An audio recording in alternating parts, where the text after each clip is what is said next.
cerdik, cerdas, malah keliru dalam memahaminya, kecuali sebagian kecil saja dari mereka.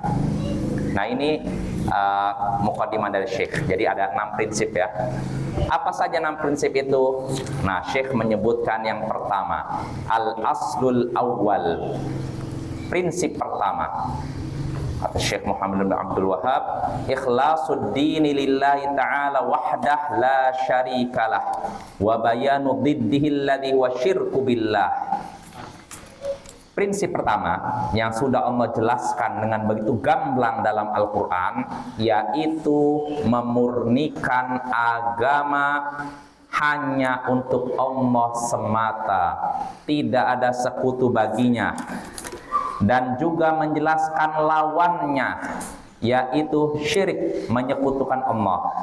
Wa kaunu aktsaril Qur'an fi bayani hadzal asli min wujuhin syatta bi kalamin yafhamu abladul 'ammah. Dan keadaan atau banyak ayat Al-Qur'an sudah menjelaskan prinsip ini dengan berbagai sisi, dari berbagai sisi, dijelaskan dalam banyak ayat Al-Quran dari berbagai sisi dengan ungkapan yang dipahami oleh orang awam yang paling awam sekalipun. Thumma lamma sara ala aktsaril umma ma sar adhara lahumus syaitanul ikhlas fi surati tanaqqusis salihin wat taqsiri fi huquqihim. Lalu ketika keadaan banyak umat menjadi berubah sedemikian rupa, mengalami perubahan, maka setan menampakkan kepada mereka bahwasanya ikhlas, memurnikan ibadah hanya untuk Allah, ini adalah bentuk pelecehan terhadap orang-orang saleh dan kurang menghormati hak mereka. Wa adhara lahum syirka billahi fi surati mahabbatis salihin wa atba'ihim. Sebaliknya setan menampakkan syirik, perbuatan syirik dengan anggapan setan menampakkan syirik kepada mereka, kepada umat, dalam bentuk mencintai orang-orang soleh dan mengikuti mereka. Nah, inilah prinsip pertama yang disebutkan oleh Syekh Muhammad bin Abdul Wahhab, yaitu memurnikan agama hanya untuk Allah, ya, semata, tidak ada sekutu baginya. Ini pokok pertama. Nah, kita baca keterangan dari Syekh Shalih Al-Fauzan hafizahullah. Kata Syekh, al-aslul awwal min hadhil usulis sittah ikhlasul dini lillahi wahdah la syarikalah. Pokok pertama dari 6 prinsip, 6 pokok dalam agama. Prinsip pertama yang termasuk 6 prinsip. Jadi ada 6 prinsip yang Allah jelaskan dalam Al-Quran. Nah, prinsip pertama yaitu memurnikan agama hanya untuk Allah semata, tidak ada sekutu baginya. Kata Syekh di sini, hadza aslul usul wa qaidatud din. Ini adalah prinsip paling utama di antara prinsip-prinsip yang ada, dan ini adalah kaidah agama, fondasi agama. Wa hadza huwal mu'tarafu bainal anbiya'i wa bainal umam. Dan inilah yang menjadi objek perang, medan perang antara para nabi dengan umat-umat sebelumnya. Jadi masalah memurnikan ibadah hanya untuk Allah, ini yang jadi bahan perseteruan, permusuhan antara para nabi dengan umat-umat mereka. Ini yang paling nyata ya. Fal anbiya yuriduna an yusahhihu hadzal asla alladhi khalaqallahu al-khalqa min ajlihi wa rabata sa'adatahum bihi. Para nabi ingin membenarkan prinsip ini, meluruskan prinsip ini, yang mana prinsip ini adalah sebab diciptakannya makhluk. Allah menciptakan makhluk karena prinsip ini, dan Allah mengaitkan kebahagiaan mereka dengan ini. Artinya kita sudah tahu, kalau kita ditanya kenapa Allah menciptakan kita, tujuannya apa? Beribadah padanya kan, mengesahkannya. Ini. Jadi prinsip pertama, ini tujuan Allah menciptakan semua makhluk, dan Allah mengaitkan kebahagiaan mereka dengan prinsip ini. Artinya selama hamba masih beribadah pada Allah, mereka akan bahagia. Sebaliknya kalau mereka sudah tidak beribadah pada Allah, mereka akan sengsara. Nah, ini prinsip pertama, yaitu memurnikan agama, maksudnya ibadah hanya untuk Allah semata, tidak ada sekutu baginya. Nah, ini Bapak ya. Ini prinsip pertama. Lalu kata Syekh Shalal Al-Fauzan, "Falaisal muhimmu annal insan yasumu wa yusalli wa yukfiru minal ibadat al-muhimmu al-ikhlas faqalilun al-ikhlas khairun min kathirin ma'a adamil ikhlas." Nah ini kata Syekh, tidak penting seorang insan, seorang manusia puasa, sholat dan banyak ibadah. Yang penting adalah ikhlas. Sedikit ibadah tapi ikhlas itu lebih baik daripada banyak ibadah tapi tidak ikhlas. Betul tidak? Orang melakukan ibadah nih, ya misalkan ibadahnya ibadah yang wajib ya, puasa apa sholat 5 waktu. Dia nggak melaksanakan sholat, nggak sholat sunnah, nggak sholat witir, nggak sholat tahajud, tapi sholat 5 waktu benar-benar ikhlas. Sedangkan ada orang lain dia rajin sholat 5 waktu, sholat malam, sholat witir, pokoknya semua sholat duha sekalipun, tapi tidak ikhlas. Kira-kira mana yang beruntung? Orang pertama atau kedua? Pertama, sedikit ibadahnya tapi ikhlas, inilah yang diterima oleh Allah. Sebaliknya banyak ibadah tapi tidak ikhlas, rugi, menjadi debu yang berterbangan, ya, tidak bernilai sama sekali. Maka di sini Bapak penting ikhlas ya. Dan menjaga ikhlas itu, keikhlasan ini tidak mudah, ya, butuh perjuangan. Alangkah seringnya kita dimasuki riya.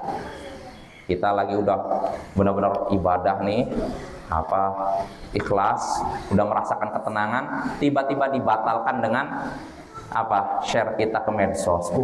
Rasanya malam ini terasa syahdu ya untuk sholat. Nah udah, ibadahnya sholat malamnya udah bernilai, gara-gara di share di Facebook, di TikTok, hilang dah. Oh rasanya nikmat sekali baca Al-Quran malam ini. Ya sudah, bacaan Al-Quran udah dapat pahala 1 hurufnya 10 kebaikan, tapi gara-gara di share udah hilang semua. Nah hati-hati nih. Dan termasuk juga yang perlu kita perbaiki, kita hati-hati dalam masalah dakwah ya. Banyak orang biasanya mengungkit-ungkit jasa. Kalau bukan karena saya tidak akan ada majelis ini, kalau bukan karena saya tidak, hati-hati itu. Berarti kamu sudah membanggakan amalanmu, lenyap itu. Maka hati-hati ya, jangan sampai kita melenyapkan amal kita yang demikian besar. Dakwah ini besar Bapak ya, amalan yang besar, jihad di zaman sekarang ada dakwah. Nah tapi amalan besar seperti ini, pahala yang sudah Allah janjikan yang demikian besar ini akan lenyap gara-gara kita mengungkit-ungkit jasa kita ya. Gak usah kita ungkit jasa kita ya, biarkan Allah lah yang menilai kita ini berjasa atau tidak dalam dakwah ya. Gak usah kita kalau bukan karena saya nggak ada masjid ini, kalau nggak ada saya tidak akan ada dakwah di sini. Kalau diungkit-ungkit, lenyaplah seluruh amalan dakwahnya ya. Nah kata Syekh ini, kata Syekh Shalal Al-Fauzan, "Falau annal insana yusalliyal laila wan nahar wa yatasaddaqu bil amwal wa ya'malu a'mal lakin biduni ikhlas fala faidata fi amalihi li'annahu la budda minal ikhlas." Kata Syekh, kalau ada orang nih yang sholat malam dan siang, sholat malam kira-kira maksimal berapa rakaat? Berapa rakaat?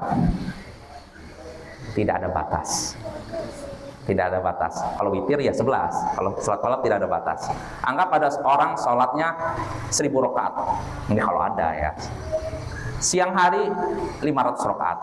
Nah, di sini kata Syekh, dia juga bersedekah dengan banyak harta dia dan banyak melakukan amalan, tapi tidak ikhlas, maka tidak berguna seluruh amalan tersebut.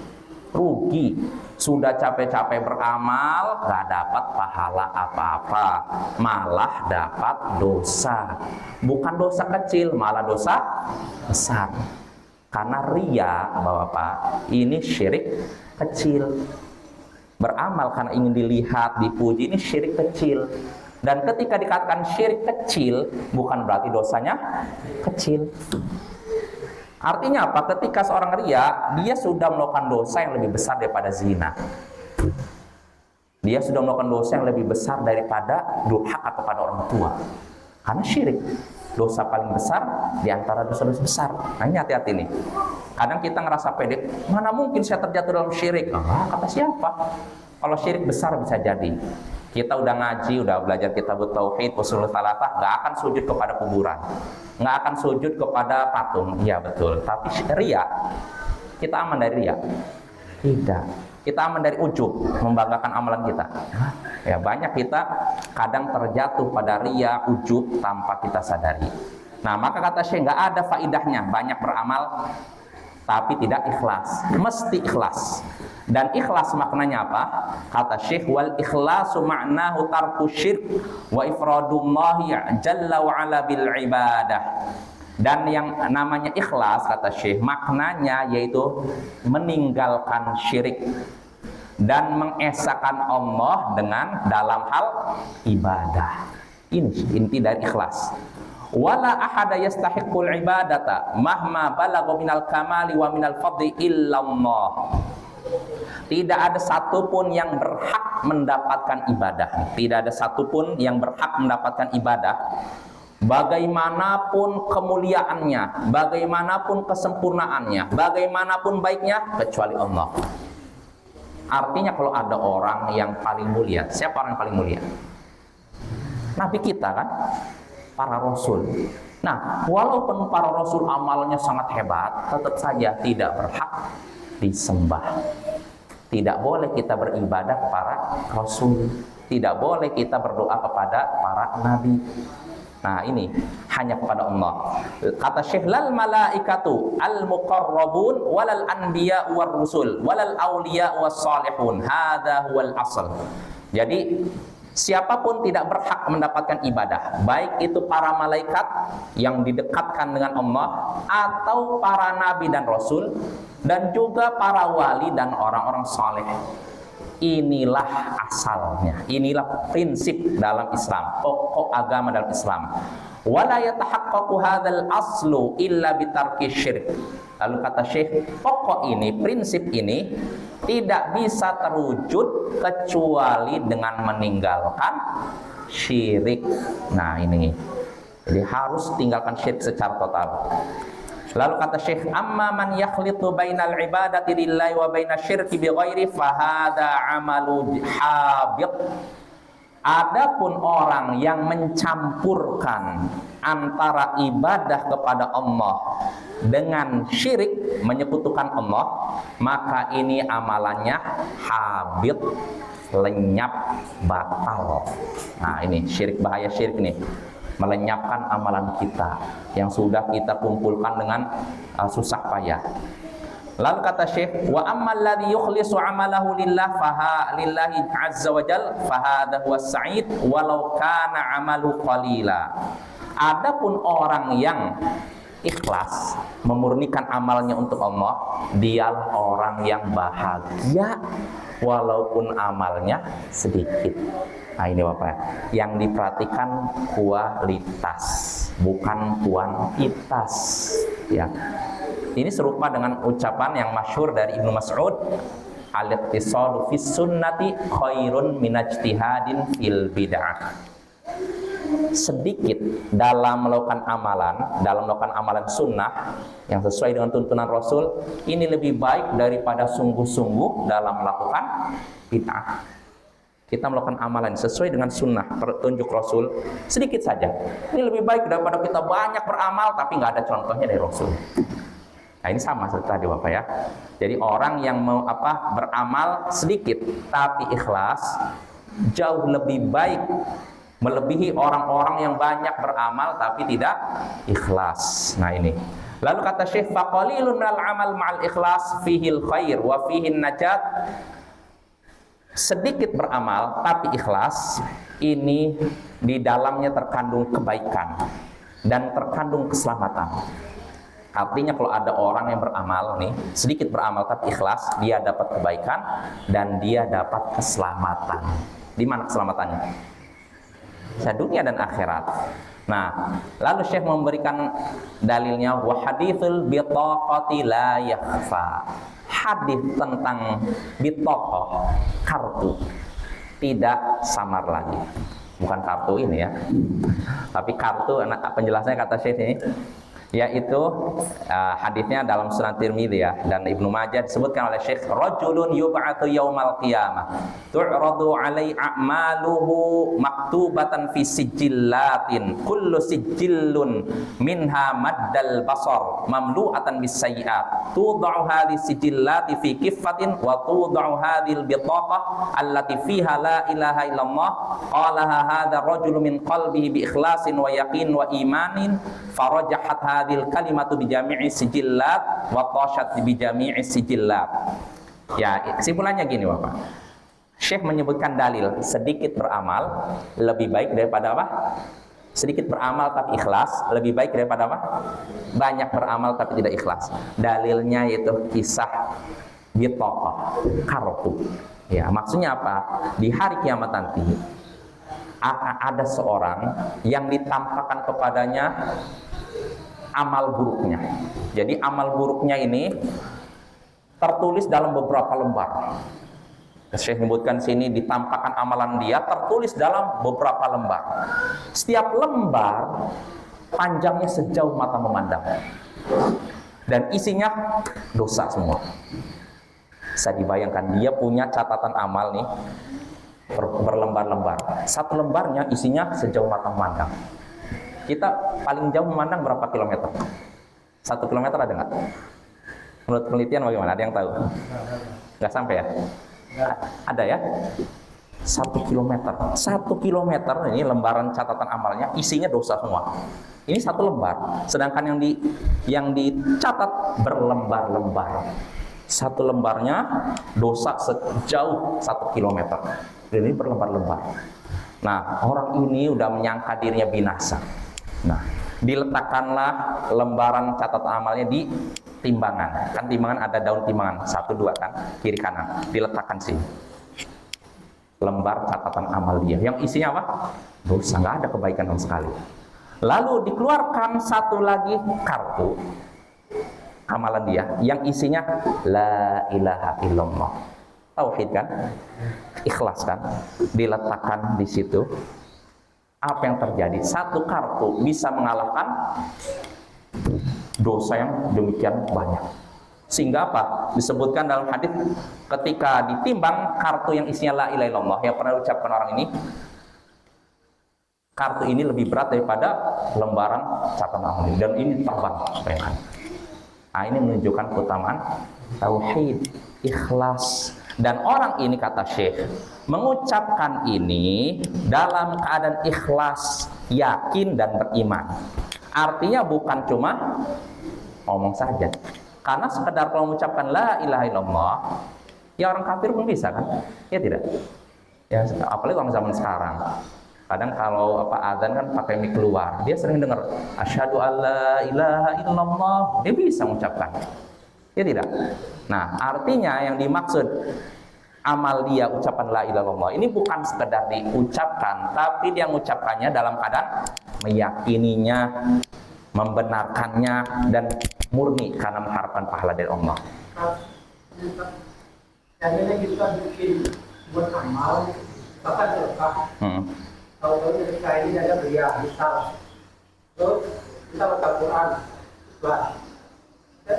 Kalau dia ini kan dosa besar. Ya, besar.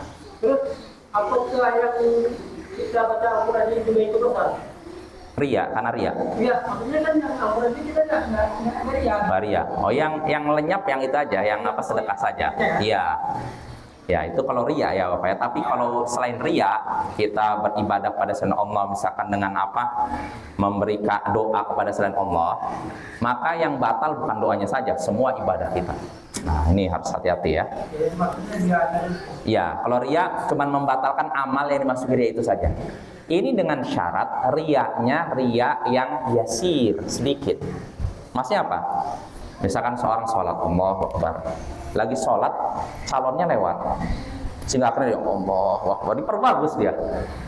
Dia pertama ikhlas, cuman ketika lagi sholat, mungkin lagi ruku atau i'tidal, tiba-tiba calonnya lewat, calon mertua kah, calon itu kah, sehingga akhirnya apa? Ibadahnya diperbagus gitu. Nah, yang seperti ini kan ria kan? Maka sholatnya nih, pahala sholatnya hilang. Tapi kalau pahala sedekahnya tidak, dia pernah sedekah, dia pernah haji tanpa ria, tetap utuh. Tapi pahala sholat yang dia lakukan ini lenyap. Ini kalau ria yang ringan. Adapun kalau orang dari awal, saya mau sholat supaya orang ini calon saya ini memperhatikan saya, lalu nanti tertarik dengan saya, lalu kalau yang seperti ini bukan syirik kecil, syirik besar, membatalkan keislaman. Inilah riaknya orang-orang munafik. Karena dari awal niatnya bukan untuk Allah, tapi untuk manusia. Bisa dibedakan ya. Kalau ria yang ringan, ini syirik kecil. Tapi kalau ria dari awal sholat memang niatnya bukan untuk Allah, memang untuk manusia. Ini riaknya orang munafik, ini syirik besar. Batal Islamnya. Jelas? Bisa dibedakan ya. Bagaimana kalau seandainya dia selebritis? Kan nggak apa-apa di konten itu. Betul dia korban, dia kasih satu ekor jauh, dia amal lagi. Gimana? Ya, innamal a'malu binniyat. Sesungguhnya amal itu tergantung niat. Kita nggak tahu niat seorang. Bisa jadi yang menurut kita ria padahal dia ikhlas. Dia mungkin memposting itu supaya memacu orang beramal. Jadi kita nggak bisa nilai seperti itu. Nggak bisa. Artinya ria itu Bapak itu amalan hati.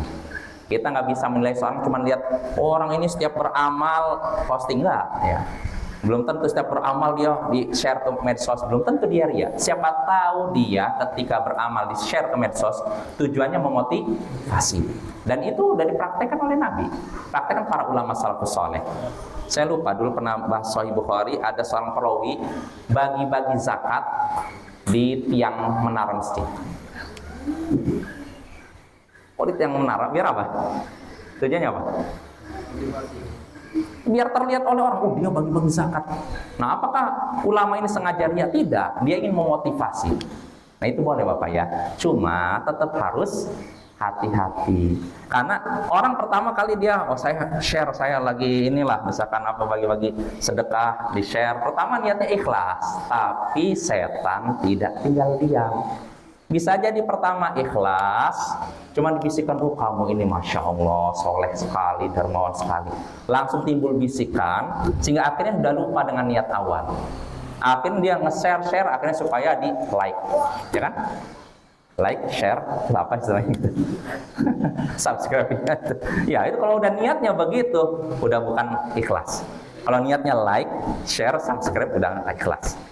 Maka hati-hati ya, luruskan niat kita. Makanya para ulama Bapak, contohnya dalam masalah konten dakwah, kita tentu pengen juga kan orang suka dengan istilahnya kita misalkan ceramah atau memberikan nasihat, kita tentu senang kalau orang nge-like kan, tapi jangan jadikan itu tujuan utama. Kata para ulama, niatkan yang penting ilmu sampai kepada orang lain. Kalau nanti orang yang ngasih like banyak, alhamdulillah. Atau setelah itu subscribe, oh alhamdulillah itu. Tapi niat pertama jangan itu. Jangan supaya dapat like atau subscribe, jangan. Niatnya sampai ilmu kepada mereka. Itu tujuan utama dakwah sebenarnya Bapak. Para rasul ketika diutus pada umat tujuannya menyampaikan hujah. Bukan artinya memberikan mereka hidayah, tidak. Hidayah tangan Allah. Maka begitu juga niat kita ketika kasih nasihat, yang penting ilmu sampai ke masyarakat banyak, sampai ke depan mereka. Nanti kalau mereka ngasih like ya itu tambahan nikmat dari Allah ya. Tapi niat utamanya jangan itu ya. Selalu bisa dibedakan ya. Pokoknya gini, ria itu amalan hati. Jadi jangan kita menilai seorang cuma semata-mata itu. Ya, cuman tetap kita harus ingatkan saudara-saudara kita yang sering men-share di medsos, hati-hati. Ya bisa jadi Anda pertama kali ikhlas, tapi karena di-share terus, timbul bisikan dari setan untuk mengubah niat, gitu ya. Ya jadi kita kembali, orang yang beruntung adalah orang yang beramal sedikit tapi ikhlas. Sedangkan orang yang celaka adalah orang yang banyak beramal tapi tidak ikhlas. Dalilnya tadi hadis orang di tokoh lembaran tadi. Dia amal dosanya sangat banyak, berlembar-lembar, masing-masing lembarnya, satu lembarnya catatan dosanya sejauh mata memandang, 1 meter, 1 kilo meter. Nah, tapi setelah ditimbang dengan kalimat la ilaha illallah yang dia ucapkan, ternyata kalimat la ilaha illallah lebih berat dari semua itu, sehingga berterbangan itu lembaran-lembaran dosanya itu. Nah, kata Syekh, hadza huwal ikhlas, fa huwa ma qala mujarrada lafzin wa inna ma qalaha 'arifan bi ma'naha mu'taqidan bima dallat alaih. Inilah yang dimaksud ikhlas. Jadi Syekh Shalih Fauzan menyinggung tentang orang tadi yang amalannya banyak punya lembaran-lembaran dosa tadi itu. Inilah ikhlas. Dia mengucapkan tadi bukan semata-mata di lisan, bukan cuma lafalnya saja, tapi dia mengucapkannya dalam keadaan mengetahui maknanya, meyakini kandungannya. Jadi nggak kalau sekedar mengucapkan la ilaha illallah, semua orang bisa. Yang beda kan apa? Ini mengucapkan la ilaha illallahnya sekedar di lisan, kalau ini sambil mengakui, memahami maknanya dan meyakini kandungannya. Nah, orang ini seperti tadi, dia mengucapkannya dalam keadaan tahu maknanya dan membenarkan, meyakini kandungannya, tapi kata Syekh, dia mati sebelum sempat beramal. Jadi gini Bapak, orang tadi nih dia banyak dosa nih, tapi dia juga mengucapkan la ilaha illallah. Tapi la ilaha illallahnya dia ucapkan dengan benar ikhlas, paham kandungannya, meyakini kebenarannya. Nah, tapi sebelum dia beramal ternyata Allah takdirkan dicabut nyawanya. Maka orang ini beruntung. Jelas apa ya? Jadi hadis ini bukan dalil bagi orang yang malas beramal. Untuk apa beramal? Yang penting saya udah mengucapkan la ilaha illallah. Dalilnya apa tuh? Lihat hadis Bitokoh. Dia nggak beramal, buktinya lihat. Cuman la ilaha illallah, dosa yang demikian banyak hapus dengan la ilaha illallah. Beda kasusnya. Orang ini dia cuman punya la ilaha illallah amalannya karena dia belum sempat beramal. Sedangkan kita Bapak ada kesempatan beramal selain la ilaha illallah. Ada banyak ya, maka bukan alasan ya. Nah, ini kalau orang tadi nih mati dalam keadaan belum sempat beramal, belum sempat melakukan ibadah, maka bagaimana pula kata Syekh kalau orang yang punya amal soleh yang banyak lalu ikhlas. Kalau orang nih yang belum sempat beramal, cuman la ilaha illallah amalannya, belum sempat sholat, belum sempat zakat, belum sempat haji, dia punya dosa banyak, amalan dia cuman la ilaha illallah, ucapan la ilaha illallah, belum sempat sholat, zakat, haji. Tadi orangnya beruntung apa sengsara? Beruntung kan, masuk surga kan? Ini kalau seorang belum sempat beramal, tidak punya amal kecuali la ilaha illallah. Pertanyaan, bagaimana kalau dia sudah mengucapkan la ilaha illallah, dia juga sholat dengan ikhlas, haji dengan ikhlas, puasa dengan ikhlas. Kira-kira merugi atau beruntung? Lebih beruntung lagi ya. Jadi Syekh sini memotivasi kita untuk beramal ya. Apanya? Yang mana rianya? Semua amalannya? Ya rugi itu.